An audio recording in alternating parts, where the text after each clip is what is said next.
എനിക്ക് ഒട്ടും ഇഷ്ടമില്ലാത്തൊരു സാധനമായിരുന്നു ഈ ഓവർനൈറ്റ് ഓട്സ്. അപ്പോഴാണ് എൻ്റെ ഫ്രണ്ട് റിയ എനിക്ക് റെക്കമെൻഡ് ചെയ്ത ഈ റെസിപ്പി ഒന്ന് ട്രൈ ചെയ്ത് നോക്കുന്നത്. അത് അടിപൊളിയായി വന്നു കേട്ടോ. എനിക്ക് ഭയങ്കര ഇഷ്ടമായി പിന്നെ ഓവർനൈറ്റ് ഓട്സ് എന്ന് പറഞ്ഞൊരു സംഭവം. ആക്ച്വലി എൻ്റെ ഫ്രണ്ടിൻ്റെ നെയിം റിയ എന്നല്ല, എന്നാലും ആരെന്തെവിടെ റെക്കമെൻഡ് ചെയ്താലും റിയയുടെ പേരറിയാതെ കടന്നു വരും. അപ്പോൾ നമുക്കിതിൻ്റെ റെസിപ്പിയിലേക്ക് കടന്നാലോ. ഫസ്റ്റ് തന്നെ ഒരു ജാറിലേക്ക് സ്ട്രോബെറി ഇട്ട് അതിലേക്ക് പാലൊഴിച്ചിട്ട് നന്നായിട്ട് ബ്ലെൻഡ് ചെയ്തെടുക്കുക കേട്ടോ.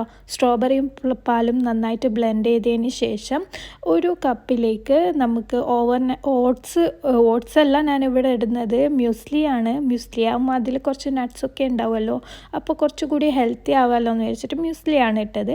അതിലേക്ക് ഈ സ്ട്രോബെറിയും കൂടി ഇട്ടതിന് ശേഷം സ്ട്രോബെറി ജ്യൂസും കൂടി ഇട്ടതിന് ശേഷം സ്ട്രോബെറി ചെറുതായിട്ട് മുറിച്ചതും ആപ്പിൾസും ഇടുന്നുണ്ട്, ചിയാ സീഡ്സും കൂടി ആഡ് ചെയ്യാം. ഞാൻ എൻ്റെ അടുത്ത് ഇല്ലാത്തത് കൊണ്ട് ആഡ് ചെയ്തിട്ടില്ല. അപ്പോൾ അടിപൊളിയായിട്ടുള്ള ഈ ഒരു റെസിപ്പി നിങ്ങൾ ട്രൈ ചെയ്ത് നോക്കണം. അപ്പോൾ ഓക്കെ, ബായ്.